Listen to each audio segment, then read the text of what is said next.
This is the Detroit Sports Podcast Network.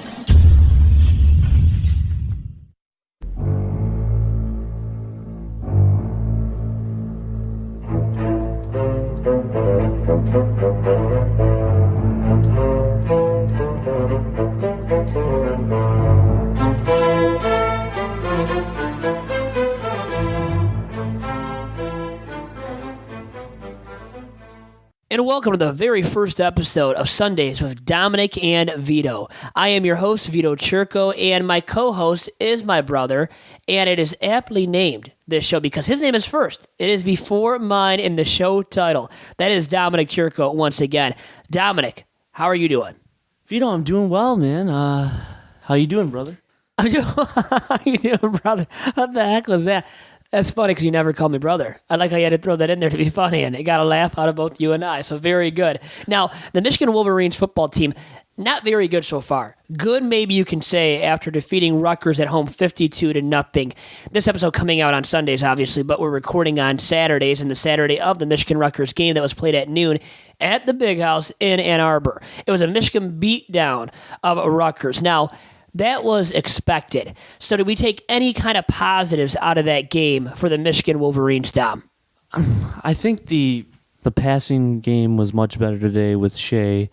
It was good to see Josh Gaddis on the field today calling the plays instead of in the booth. Gives him more a personal feel to the game and gives players more comfort to go to their coordinator who's calling the plays rather than have like this kind of robotic and artificial guy at the booth who's not there, they don't see physically present on the field. I think that does help as far as, the personal aspect of, making things happen and kind of maybe relating to them. Obviously, if you can't be on the field, that's one thing, but it was good to see that, and the passing game got back on track with Shea. His completion percentage was high this game, definitely an improvement. But again, it is Rutgers, so what do we take from it? I mean, the passing game was better. Shea and Nico were on target. Good chemistry there. Nico Collins had a really good game. And then it begs the question, where was this connection last week against Wisconsin? Why wasn't Shea throwing it more to Nico? I mean, the passing game just did not click last week. This week it did, but once again against the weak Scarlet Knights. So from my standpoint, Dom, you can't take too much from this ball game. No, there was no pass rush today. The offensive line, they looked better, but there was times in the game as well where they had trouble winning the line of scrimmage on running plays. When Milton came in on the goal line, they couldn't even get him. They were at the 1 yard line. They couldn't even push him in the line. And so they had to run a bootleg after that. Finally gave him some space. And Dom, you had called that yourself. You should be the OC for the Michigan Wolverines, not Josh Gaddis. You called that play before Gaddis even called it, and Michigan made it happen. No, we don't need armchair coordinators. You don't want to be that on this podcast on Sundays with Dominic and Vito? I try not to be. I just try to be observational and see things as, I see them, and then provide a little bit, of evidentiary basis for what I'm saying as well. Oh, big words already being thrown out there by Dom Chirco. I like that, Dom. And I know we'll get a lot out of you when it comes to that, too. Big words that I just can't use because I don't have the vocabulary that you have, Dom, obviously. Even though we're both college educated. From the same school, too, in Detroit Mercy. Now it seems like I'm pretentious. I don't mean to be pretentious. I mean, I should just say evidence instead of evidentiary basis. Well, I like how you put it. And I like how Joe Milton put the football out there to his receivers and ran some plays there and ran a good amount of plays, actually, behind center today against Rutgers. And that was good to see from Jim Harbaugh and company, getting him out there and getting him under center to run plays as the quarterback. And maybe it should have happened a little bit more last week. He had 2 snaps, I believe it was, or he was 0 for 2 to sum it all up. And this was a game, Dom, that we needed to see Joe Milton in, and we got to see him play, and he rifled it a couple of times, including a DPJ, Donovan Peoples-Jones, that is, Dom. And you and I both commented after that pass that, man, Peoples-Jones, he had to have some stickum on for that. I said that at least, because that was a rifle to Donovan Peoples-Jones over the middle, and God, he had some good-looking throws, didn't he? Joe Milton out there against Rutgers on Saturday. Yeah, he really did. He's very easy in the pocket. He doesn't move. He's not the fastest guy out there, but he's mobile. He reminds me a lot of a guy like, Dwayne Haskins even. Very good arm. People might not know this, but in high school he didn't really have the receivers to throw to, and he had a low completion percentage in high school. I think if you give him the reps, obviously with him in the pocket, he's very he's got an even keel. He's very in control and composed under center. And then his other throw that he had a crossing route to the tight end. I forgot who caught the ball, but he threw that in stride with a little bit of nice zip. And then the touchdown pass he threw, again, flick of the wrist. It was a bullet, but he showed a little bit of more poise this week, and he wasn't anxious to throw the ball. And even the incompletion, he threw a dart, but it was low. He realized that I think it was DPJ crossing that was going to be a tough throw. The Rutgers DB was there, and he threw it low. So you can tell that he does have the instincts as well. And we're all about the flick of the wrist and the zip on passes on this podcast here, Dom. And Joe Milton did showcase that. Now, he's better than a third-string quarterback in a lot of schools. He's good enough to be the backup, if not to be the starter, especially at those smaller schools, right, in the FBS. I mean, MAC schools. Those schools got to be starting almost anywhere, I think, right now, Dom. So can he be the Michigan Wolverines starting QB, though, moving forward? And could it even happen this season, Dom? You think if Shea Patterson struggles next week against Iowa? Oh, I think there's a higher percentage of him starting over Dillon for sure. And now that's because let's tell all our listeners out there now too that you actually like Milton more than Dylan McCaffrey, don't you, Dom? So that's the reason why as well. Is what you would do. You would have Milton as the number 2 behind Patterson, right? I look at Milton's footwork too, and McCaffrey's footwork, and I see a lot of, there's been times where they've both been inaccurate, but I feel like Milton has a better presence around him. McCaffrey's kind of, a little bit fidgety. You can tell he's not the most keen on throwing the ball. He likes to run the ball. He's more of he's looking to run first more than throw the ball, and sometimes he does second guess himself. He'll airmail some guys as well. He does have a good arm as well, not as good as Joe's, but I feel like Joe has more control of that. He's more pocket awareness. More of a polished pocket passer right now. McCaffrey wants to run first. Now, that's the key, too, in differentiating between QBs and who's better. So Milton, based on that, as well, is the better QB of the two, you'd think. Now, how about Shea Patterson? What is your evaluation, by the way, of him last year and so far this season, Dom? Well, considering the receivers that he has, he should have a higher completion percentage. He's pretty much below average, in that category. So he's not the worst passer, but I think sometimes he tries to do too much.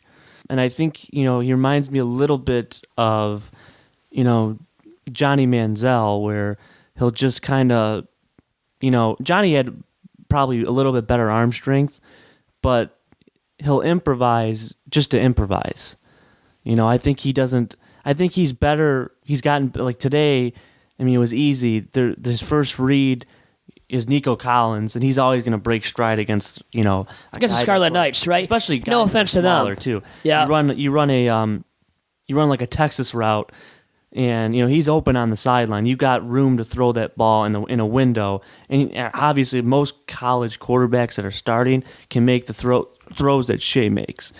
So to me, he's just good enough. But I feel like there's turnover.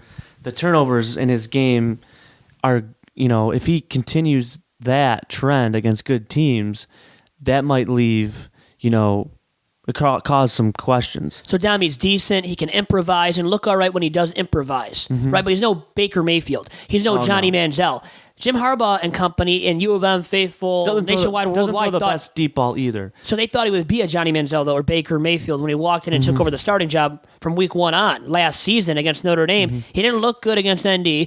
And now, more recently, last week against Wisconsin, on the road, I know it's a tough place to play, but you could not afford to get blown out. They went down 35-0, and he was so darn inaccurate. Like you said, the accuracy issues have mounted for Shea Patterson. And against the big boys moving forward, Michigan has a lot of those big boys to play, including Iowa next week at home. And you have Michigan State, Notre Dame, Penn State, Ohio State.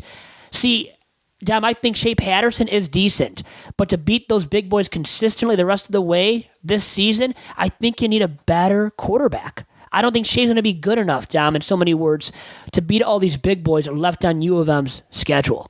Yeah, and I think if you look at, next week's game, Against an undefeated Iowa, by the way, too. An Iowa team who's, this is a team that I don't know if they've even allowed a rushing touchdown this year. So, and this is something where winning the line of scrimmage is crucial for the Wolverines, whose offensive line looks very bad. And I think that also plays into Shea's struggles a little bit. I think Michigan's wide receivers are very talented. Can be good. And they have good separation ability too, right? You could argue 3 NFL wide receivers on their team. Maybe Nico doesn't have the speed, the breakaway speed, but he's the big target. Donovan Peoples-Jones does a little bit of everything. He's got enough speed, and then even Ronnie Bell, who's good in the slot. He's 6 foot in the slot. Can make you look good, and he made Shea look good on a couple throws. Before. This is where I think Shea's good enough, but I think going into next week, we'll see if they can take advantage of Iowa's weaker secondary. Now the rushing defense is good. If you can't control the line of scrimmage, if they can maybe break open a few passing plays to, get the running game going. So I tweeted out on my Twitter handle on Saturday, @Vito Jerome, by the way. Please pay me a follow. It makes me sleep at night. Also follow the Detroit Sports Podcast Network on Twitter @Detroit Podcast. But anyways, I had said on Twitter, Dom, on Saturday that I believe next week's game against Iowa is a program-defining game for Michigan. What do you think about that statement, Dom? Any validity to it? I think it is a program-defining game in the sense that, if you lose to Iowa, that's probably the low point. Your season's fried. Is Harbaugh fried? I'm saying, the low point in Harbaugh's tenure. Yeah, so is he fried then, subsequently? If he loses that game next week against a tough, undefeated Iowa squad, is he done as U of M head man? I would have to say, and just because of the rest of the schedule and what we think would happen the rest of the way, because they could just miraculously turn a corner after that and rebound and win the rest of their games or something. Right. But as U of M fans and pundits are we're thinking if they lose against Iowa, they're losing against Penn State, Michigan State, Notre Dame, and Ohio State, or at least 3 of those 4 teams, right? Yeah, they've got to beat Iowa pretty. I think they have to beat them, not in necessarily. They got to beat them in a, convincing fashion too. You think, yeah? Now, can that happen? We hope so. That would look great for Michigan. Look great for Harbaugh. More importantly, it's about Harbaugh and how he looks, right? We've seen them play, topsy-turvy against the Iowas, Penn States before. So these are the teams, especially in the Big Ten, if you're Michigan, those are the programs you have to beat. And really, those are, I think, even more so. Obviously, Ohio State is the most important on your schedule to be. That should be the game you look to. But I think these games, you got to go in there with the same intensity you would as if you're playing one of your rivals, because the way the Big Ten is set up, that doesn't look good on your program if you're losing to Iowa. Your faith in Harbaugh right now to right the ship is where? Is it high? Is it low? Is it at least above 50%? Your faith in him being able to right this ship. Yeah, I think the defense is another thing I didn't mention, but their defense looked really good today I know it was against Rutgers, but they did bounce back, and I think that was a boost for them going into next week to showcase that, they can, this is what they're capable of, the best defense in the Big Ten, potentially again. So that did look good. Eventually, Don Brown, I don't know if they're going to run more zone against Iowa, have that recipe against Wisconsin. The man didn't work against last year against Ohio State. They should be running more zone next week.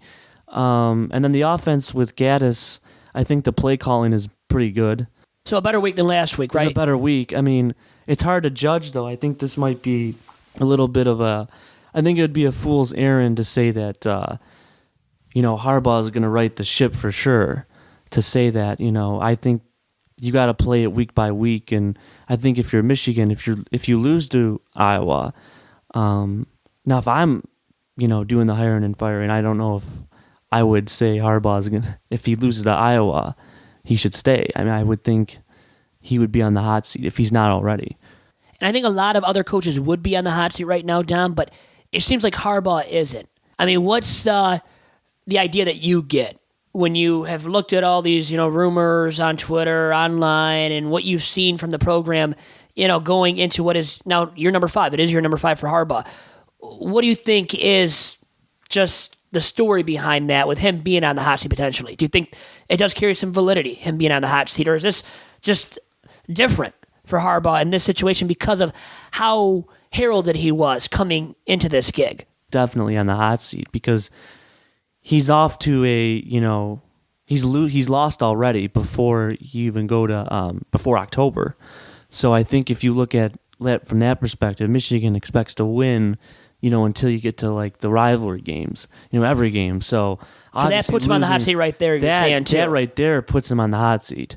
No question that puts him on the hot seat. And I think that they have to do, a better job of playing around, being like more fired up and showing that intensity with the players. I don't know if the players really care for him. Yeah, have bought into him, or are they quitting on him now? Maybe they did buy into him. I think they did originally when he took over in 2015. But now in 2019, at this point, Dom, it looks more and more like they're quitting on him, or they don't care about playing hard for him, right? And giving the highest level of effort possible. I think they'll play hard for him. If you see the defense, if you have enough pride, you're going to play hard. Which it did Saturday. It did against Rutgers for sure. No matter who you're facing, but I think in the sense that you need to have more. You have to manufacture, a blueprint or hype going into a game, like bulletin material on the opposing team. I think Michigan might go in there. I'm not saying that the players aren't individually motivated, but as a team, what is something about Iowa that can get under their skin, or maybe delivering a big hit, force a fumble, and do something at Iowa, get into it a little bit with their players. I think that actually helps as a team. It builds camaraderie. So you need that rah-rah, right? The spirit in the fight. So hopefully Michigan showcases that. If it doesn't bring the energy, the effort level, if that isn't high, and Michigan doesn't bring the spirit, well, guess what? Iowa is more than likely going to beat you next Saturday. Yeah. No doubt in my opinion, Dom. You can't go in there kind of like, reserved and doing it like it's a job. I think if you're going to play football like it's a job, then it's not going to be fun. And then the team, if you're back like that, you have a tendency to play a little bit passive, and they'll punch you in the mouth. So Michigan's got to be ready for that, physical nature. And I think Wisconsin should help them. That defense especially should help. But I'm not sure about that offense. I'm really concerned about the offense. Now here's something. I don't like getting punched in the mouth. I don't think you do as well. But play with some pride. Show some pride. And by the way, Dom, we have a guest on this week's episode, the debut episode of Sundays with Dominic and Vito. And this is an individual from the Detroit Metro Convention and Visitors Bureau that constantly shows pride in what he does at the Detroit Metro Convention and Visitors Bureau. And that is Dave Beachnau, the Senior VP of Sales, Marketing, and Sports for the DMCVB. Dave is our guest, and here is my chat with him right now. So how did the Detroit Sports Commission come to be, Dave, to start off here? Well, it's actually a longer story than probably people realize. Back in the mid-'90s, we had a sports commission that existed then. It was a standalone organization. And I think they were probably a little bit ahead of their time for a lot of reasons, lack of quality venues, community support. So they literally closed their doors back in late 1994, 1995. The Convention and Visitors Bureau, we realized that sports could be a great niche for us from a tourism perspective. So at that time, I kind of raised my hand and said, you know what, let's give this a shot. Let's do it internally. And so it was truly just a sales role that I took on within our meetings and conventions department. And what happened was, as we continued to have some success, we hosted a lot of, AAU, grassroots, national tournaments, softball, baseball tournaments, just about every weekend somewhere. But the great news about that is it's kids, parents travel, families and grandparents travel with them, so it's filling hotel rooms, which is our overarching charge from an organizational standpoint. We are the tourism agency for the entire region. So as we continued to have success, one of the things that we were told by the national governing bodies was that they like to work with organizations that have an organized group in place who specialize in sporting events, from relationships with the local sports media, sponsorship, a database of volunteers that they can work with. So we made a strategic decision, back in 99, 2000, to look at reorganizing a sports commission. And so at that point, we formed the commission underneath the Detroit Metro Convention and Visitors Bureau as a subsidiary of the Bureau. So it allowed us a couple of things: to really be much more organized and targeted. And secondly, from a funding standpoint, 100% of the Sports Commission's operations are provided by the Convention and Visitors Bureau. So we're not out fundraising for salaries and operating expenses. We can use those resources that we get from the Bureau to do what our job is, and that's to attract sporting events to Metro Detroit. And on the youth level and the amateur sporting level, right, more than likely, like the NCAA tournament, U.S. Olympic events, right? And that's how it started. But as we got into it and gained some experience, and then some assets came along with venues, we were starting to have some success with NCAA tournaments. We hosted several times preliminary rounds of the men's basketball tournament out at the Palace, and we hosted the Division I Wrestling Championships in 2007 at the Palace. Palace was a great building, but it wasn't downtown, and that's what a lot of the organizers like. Where they like to go is to cities that have that venue that's downtown. It's walkable to the hotels, the restaurants, and have a more vibrancy environment around an event. So how much does Little Caesars Arena then help out with attracting these events? Ford Field, having Comerica Park, all these three stadiums and venues in one centric area downtown. Well, LCA is a game changer for sure. When you just look at the magnitude of events that we've already secured, I think this is the first time ever that the NCAA has awarded any championship to a building before they'd even put a shovel in the ground. So back in 2017, you were awarded 7 NCAA championships, and 3 of those will actually be taking place at LCA beginning next year with the Frozen Four. And so for sure it's a game changer. We suspect that we'll have an NHL All-Star game in the near future, hopefully NBA at some point. We just hosted the U.S. Figure Skating Nationals back in January, so the new shiny toy in town, and right downtown at the core of everything, as you alluded to, 3 venues within 4 blocks. All 4 professional sports teams are downtown, and no other city can lay claim to that.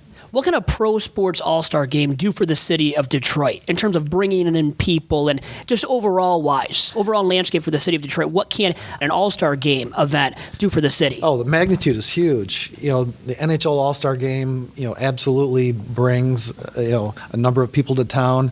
But I think the scope of the NBA All-Star Game is 3 or 4-fold in terms of volumes of people that come to the city.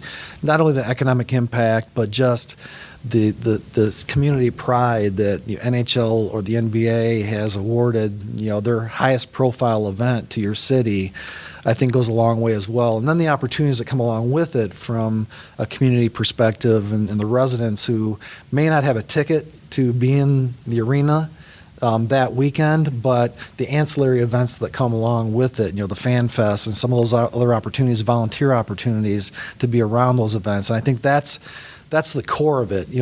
First and foremost, we're charged with economic impact that these events drive, but secondarily, it's the community pride and the opportunities for our residents to be a part of it. So how about the process then for bringing in those events to the Motor City? What is that process like? How extensive is it? And how many years ahead of time do you have to really plan for those events too, Dave? Yeah, and I think it's different by governing body and by event. While they're not totally unique, they do have their own nuances and processes.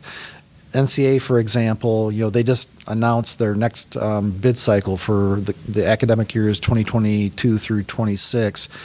80 championships. And what's unique to the NCAA is an entity like the Sports Commission can bid for an event, but you must have a member institution of the NCAA partner with you. So their name needs to be out in the application, and it doesn't matter what role or how involved they are or aren't. So that's somewhat unique to the NCAA, and that'll be a year-long process. When you look at some of the things that need to be in place, quality venue is always important. When it comes to an NCAA championship, they want the best venue that are available.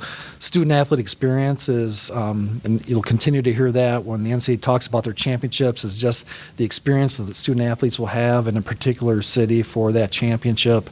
And so, in the uniqueness that we can offer, as Detroit, and being authentic in certain aspects, and making sure that it's a special experience not only for those student athletes but for the fans as well. And so that all comes into play as we're building out our proposal and submitting it to the NCAA. And some of those are far out. When you look at the first time we were awarded the NCAA Final Four for 2009, that bid process started back in 2002. Ultimately, we were awarded in 2003, so we were still 6 years out from that championship when we got the award. And then it brings in a lot of jobs, right, for the people from the city of Detroit. You can staff these events, right, and these events that are part of the build-up to the tournament, right, to the Final Four. You can really staff those events with people from the city. Oh, absolutely. Volunteers, but then you talk about jobs. Certainly hotels are full, restaurants are full, so people are getting more hours, and it's, I think, providing new job opportunities for folks that may be out of work, but certainly, the volume of business that's taking place in the community, from, the taxi drivers and all of those things that people do when they travel to a city, from a tourism standpoint, that's huge for us. And how about this Detroit Sports Organizing Corp that was formed 2 years ago now to help with bringing events to the Motor City? Can you reflect upon that and about what that exactly entails as well, Dave? Yeah, so a little over 3 years ago, we went through a strategic planning process to see. We looked at ourselves internally within the community, and then externally, we talked to the NCAAs and some other folks that we would partner with, who were familiar with the city. And I think one thing that came through loud and clear is we could be much more organized as a community than we have been in the past. And if you look at Detroit over the years, we've had competition even within our own market. When the Palace was in existence and Joe Louis, they were competing for some of the same events. And one thing that we, kind of heard loud and clear is, it should be a Detroit bid. It shouldn't be a Ford Field bid. It shouldn't be a Detroit Sports Commission bid necessarily, but it should be a city bid, a community bid. And so we made the decision to form this, we call it really a permanent local organizing committee, Detroit Sports Organizing Corp, but it's all the key stakeholders with the four professional sports teams, the venues, the public and private sector. So you have, folks like Arn Tellem from the Pistons, Tom Wilson. We've actually got Mike Chirco that's a part of that group, who lives in Ann Arbor, and he's so passionate about Detroit and what's going on here, and he's played a huge part in that. And so, and Tom Wilson, I think I've heard him say it on more than one occasion, he never thought that we'd ever get all four teams working together. And I think that's a testament to really what's going on in the city, and to have all those folks in a room, sitting around a table, making decisions and driving strategy on what makes the most sense for us as a community as we look long-term for high-profile events that we can host. And what they've all understood is that what's good for one is good for everyone. If an event's at Ford Field, it's impacting that entire district in the city, which also includes the Olympia properties and things of that nature. So it's been by far probably one of the most important things that we've done as an organization, and I think it's, it hasn't quite paid dividends yet, but I think we're all on the same page and working in the same direction with some of the things that are on our hit list as we move forward. Now, you brought up both the public and private sectors. How different is it dealing with the two? the corporations in town to have, Ford Motor and General Motors at that table, because one of the most important pieces of hosting a high-profile event is the funding that's required to stage that championship or whatever it might be. If you look back at the Super Bowl we hosted in 2006, our host committee budget was $18 million. That's got to come from somewhere. Final Four in 2009, that was a little bit north of $5 million. That money has to come from somewhere. And so to have those people in the room helping not only make the decisions, but make the commitments that we will raise that money, whether it's from our own corporation or within the community, is so critically important. And when you have representatives from the mayor's office in the room, representatives from major foundations in the room who are another source of funding, all working cohesively with the same mindset that, if we can make this happen, it's good for everyone. And then I have to believe that raising the money is one of the toughest components, right, of organizing these events. Can you reflect upon that even further? I know you just started doing that yourself, Dave, but can you elaborate upon that too, and how tough that is, and how you maneuver that with the Detroit Sports Commission? Yeah. Well, it's difficult for sure, and I think we've come a long way with the DSOC, as I mentioned. But the competitive environment that we're in, when you look at some of the other cities and states around the country who have legislation in place so for example, Texas has legislation in place. So when you think about or look back on where a lot of the big events have been over the past 5, 6, 7, 8 years, all you have to do is look at Texas. Houston, Dallas, San Antonio, Final Fours, and that's because they get $3, $4, $5, $6 million from the state as part of a large special events fund that helps them offset their expenses to host whatever event that is. We're working on similar legislation right now in Michigan, and we're hopeful by the end of the year that will be in place. So that will certainly be put us in more of a level playing field and help soften the load, so to speak, to host some of these events. So bids from a lot of different cities to compete with overall-wise, then, like you said. Now, how about the mission of the Detroit Sports Commission moving forward? What is that? And I know it could be pretty broad probably as well, perhaps. Yeah, I mean, our overarching mission is to drive the economy through the attracting and hosting of major sporting events. Our charge as a part of the Convention and Visitors Bureau is to bring visitors to town. From the Convention and Visitors Bureau side, it's meetings and conventions, that's leisure travel, and sports is a very important component of that. And with the success we've had over the past 15, 20 years, and Detroit is a great sports town. We've got some great venues, and it's easily accessible, located in the Midwest. So we think that that continues to be our future to drive more tourism through sporting events. So what events now could be on the horizon? People want to find out about this. So I would be remiss without mentioning that and bringing that up as a topic here during this interview with you, Dave. So, a Final Four, is that on the horizon? Perhaps a Super Bowl, an NFL draft. What's on the horizon potentially for the city of Detroit? Yeah, so I mentioned the NCAA championships. They, as I said earlier, they just came out with their next round or cycle of championships through 2026. So I would suspect that we'll go after another Frozen Four, another round of the NCAA basketball tournament, whether that's first and second rounds and or a regional. NFL draft is at the forefront right now. We're in the mix for 2022. We expect to have some news from the NFL here in the next few weeks on next steps with the process moving forward. Ultimately, the owners will meet in May to make a decision on the location for 2022.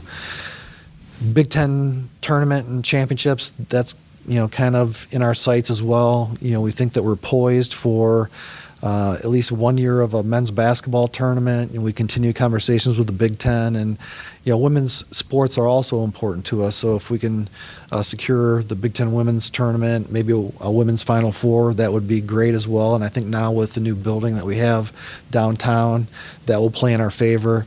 And ultimately, yeah, I'd love to have another men's Final Four, and that's, being a college basketball fan that I am, and that's probably been the highlight of my career, quite frankly, when we landed the 2009 Final Four, and I'd like to get one more before I ride off into the sunset. So that's certainly, on our list of, events that we'd love to have back. So the city of Detroit has the venues now in place downtown to host these events, but I've heard about the hotels, and you kind of started touching upon that as well, and people talk about it all the time about how big of a factor that is.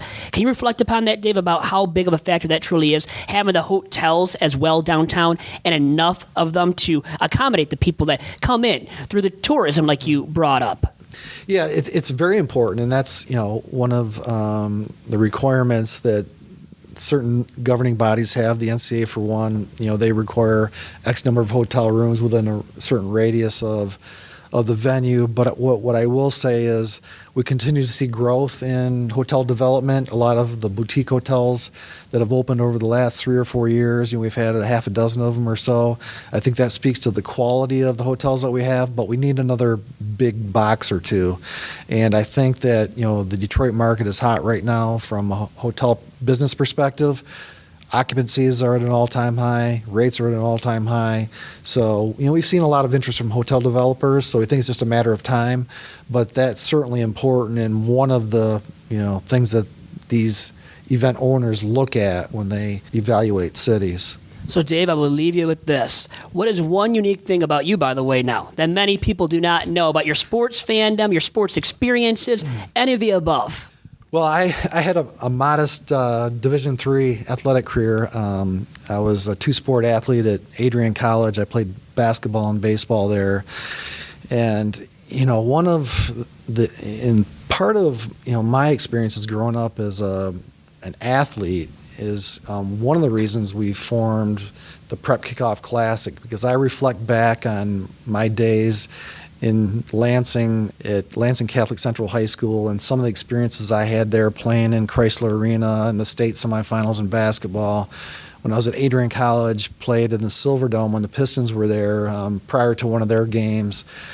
I, as a fifth grader, played at halftime of the Michigan State Notre Dame game in Jennison Fieldhouse, and those are memories that I'll never forget.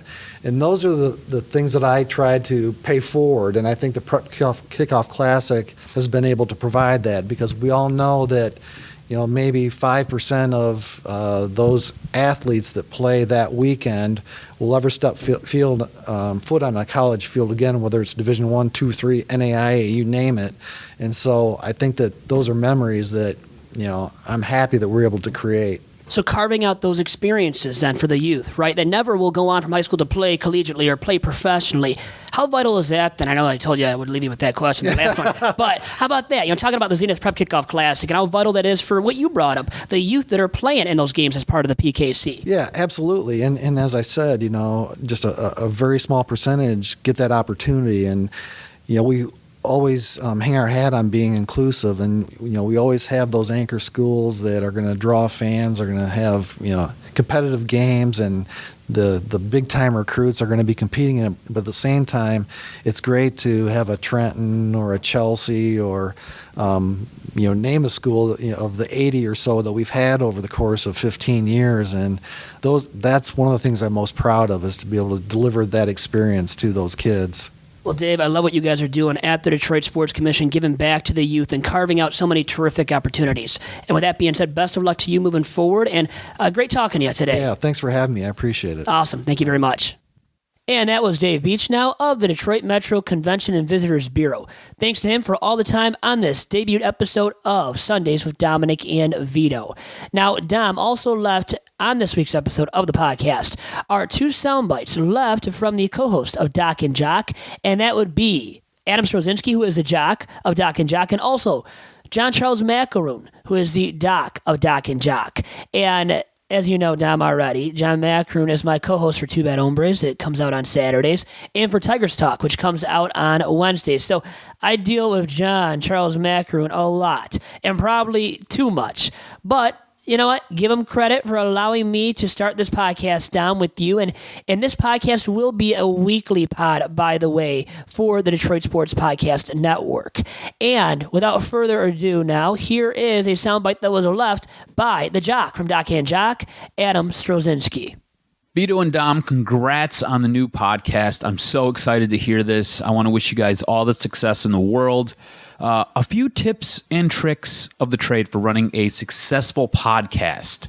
So first things first, one of you guys have to get really, really full of yourself, and the other one has to stay humble. I mean, just look at John and myself. That guy's head is so big, I'm surprised I can usually fit in the room, while I'm the one who keeps us grounded and pretty level-headed. Also, in all seriousness, every podcast, come ready to say something. Doesn't matter what you believe, just come ready to say something. There's so much noise that goes on, you got to kind of cut through, and the best way to do that is to have an opinion and have a voice and just say something. And it works even more if you mean it. So mean it when you say it. Good luck, boys. I can't wait to hear you.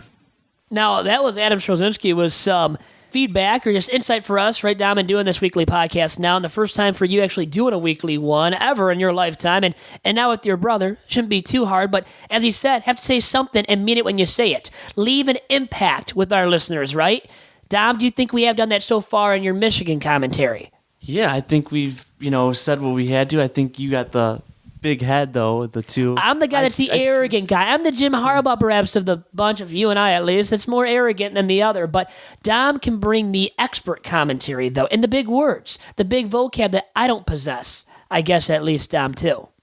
Yeah, and I think a lot of, our takes on this podcast will be, getting at the, the central point, central crux. Critiques, yeah. And the crux of, these the players, the coaches, and, trying to get the best out of, especially Michigan and what they're going to do. And I feel like, that's a good way or a good measure to, evaluate teams and to really, say it with passion. So Dave Beachnau said something and meant it. He was our guest once again on this week's episode of the podcast. And you can follow, by the way, now the Detroit Sports Commission, which Dave also works for, on Twitter at DET Sports and also on Instagram at DET Sports. The website for the Detroit Sports Commission, which has been a long-running sponsor of the Detroit Sports Podcast Network, is DetroitSports.org.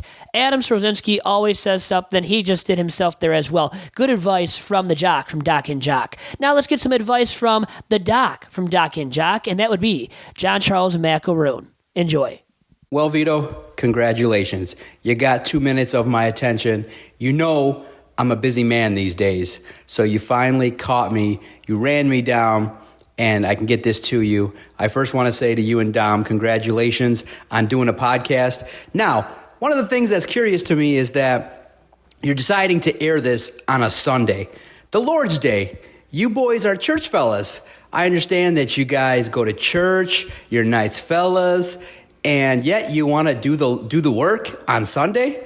I'll give you a little bit of credit. That gives us a chance to have a show that airs on a Sunday. That's great. That fills a hole. So I hope you guys continuously e-record it, have great guests, bring some energy, have some fun with it. But most important to me, you better make some money or I'm going to cancel this shit.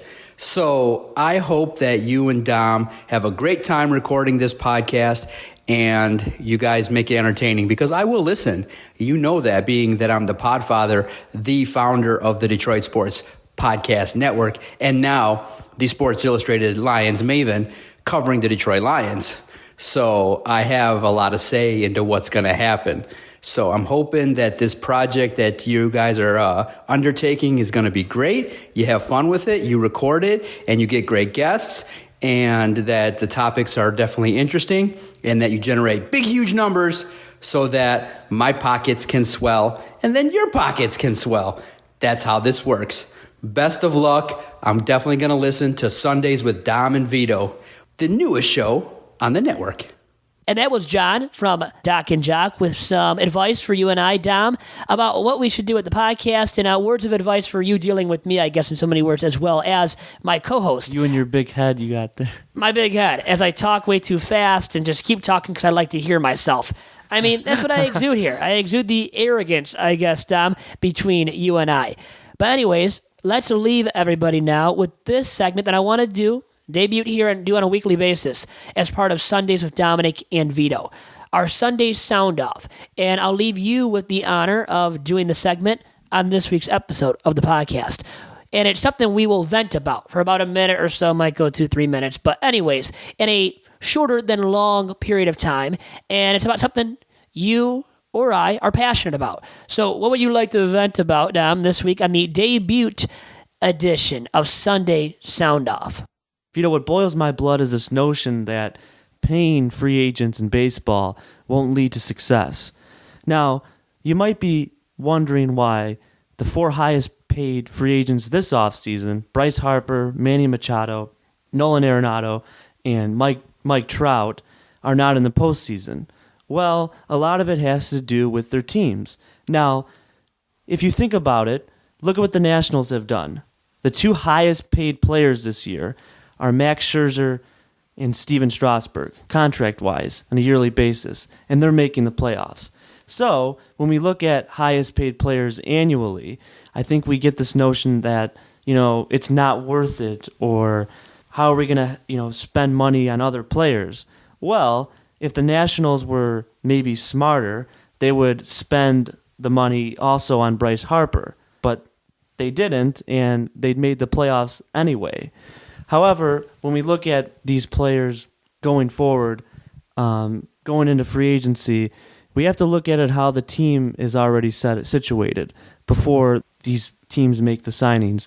And I think if you look at the Nationals, their biggest mistake will be not re-signing Bryce Harper.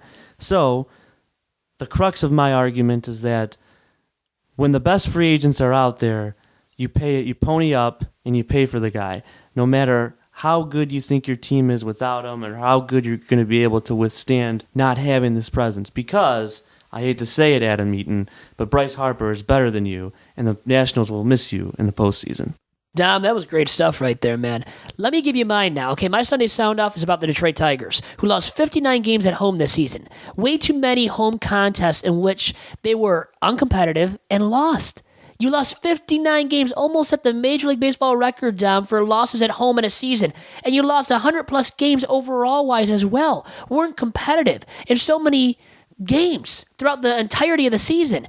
And then you expect the fans to come and support you this year. It didn't happen. And next year, do you expect the fans to come out and support you guys when you guys aren't going to be that much better? You're not going to open up the checkbook this offseason and try to upgrade the ball club at the Major League level.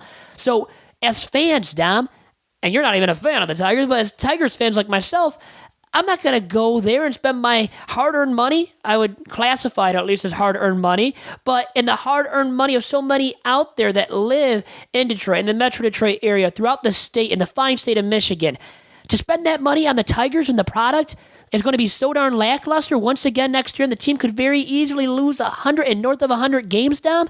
I just don't see it happening from the fans. And guess what? It shouldn't. Dom, so that was my Sunday Sound Off. Yours was good. I think mine was better just because I said it, actually. And I guess we can leave it to the listeners to judge which one was better for this week's episode of the pod. But I do want to actually maintain that as a weekly segment. And hopefully we just get bigger and better with our Sunday Sound-Offs as time does go on here.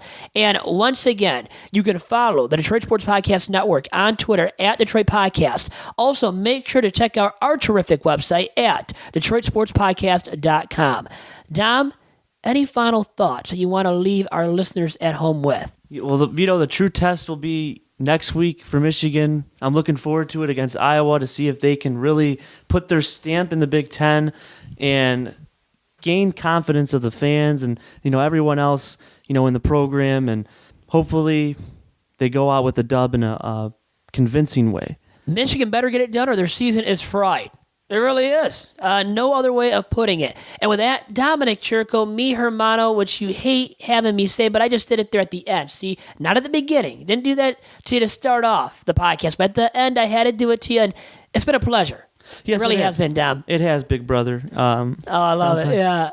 I am the big brother, by the way, everybody. Now, you might not know it when you look at Dom and I, standing up next to each other, but I am the big brother, the eldest one of the Chirco clan at the Delta Resort. And Dom, with that being said, my man, it's been a pleasure speaking with you on this debut episode. Moment here. Yeah, I mean, I don't want you running at me or punching me or something. I don't like to get punched in the mouth, like I said earlier. Dom, adios. Call me big brother. And to all of you guys out there as well, adios. You can't call me big brother, though. Bye-bye.